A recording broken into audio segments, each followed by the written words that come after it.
लक्ष देणारे. बाई नाही तर काही नाही. म्हणून मला आता विषय आला म्हणून सांगते. खरं सांगू, घरात 2 लेकरं असतात, मुलगी आणि मुलगा. बायकोला न्याय नक्की मिळावा, 7-12वर तर खात्रीने मिळावा. आणि ते सुरू झाली, आता कलम सुरू झालं. कारण कल्पना करा, आपण जगतो दररोज, घरामध्ये 2 मुलं असतात, हम दो हमारे दो, मुलगी आणि मुलगा. आई पहिलं काम पोराला सांगते, बेटा पाहुणे आले, तुझा बाप घरी नाही, 1 रुपयाचं दूध घेऊन ये. पोरग पटकन जातं का? आठवतं का तुम्हाला तुम्ही पटकन गेलेले?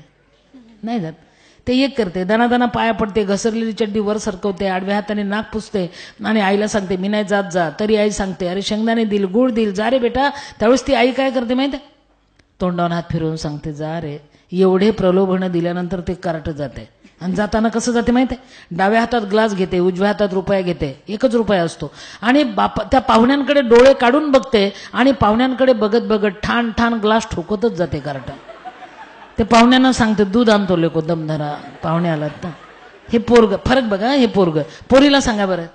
वेळ आहे ना आपल्याला? भरपूर. संपला नाही ना? भरपूर आहे, भरपूर आहे. तुम्ही थकला नाही ना?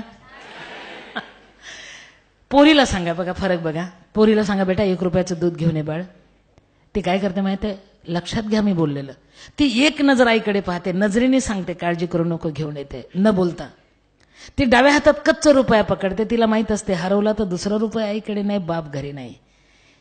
देवानी कशी उपजत बुद्धी दिली तिला बघा. म्हणून बाई नाही तर काही नाही. ती उजव्या हातात ग्लास घेते, पाहुण्यांकडे हळूच बघते, खाली मान घालते आणि पाहुण्यांच्या समोरून दुधाला जाताना फाटक्या फ्रॉकमध्ये ग्लास झाकून नेते. पाहुण्याच्या बापालाही ग्लास दिसू देत नाही, आपल्या बापाच्या घरी दूध नाही. फाटक्या फ्रॉकमध्ये ग्लास झाकून नेते. म्हणजे त्या पाहुण्यांना कळतच नाही ही दुधाला गेली. दूध घेऊन हळूच आईच्या हातात देते. म्हणून लक्षात घ्या, बापाची गरिबी झाकायसाठी मुलीचा जन्म आहे, देशाची वेदना झाकायसाठी स्त्रीचा जन्म आहे बाबा.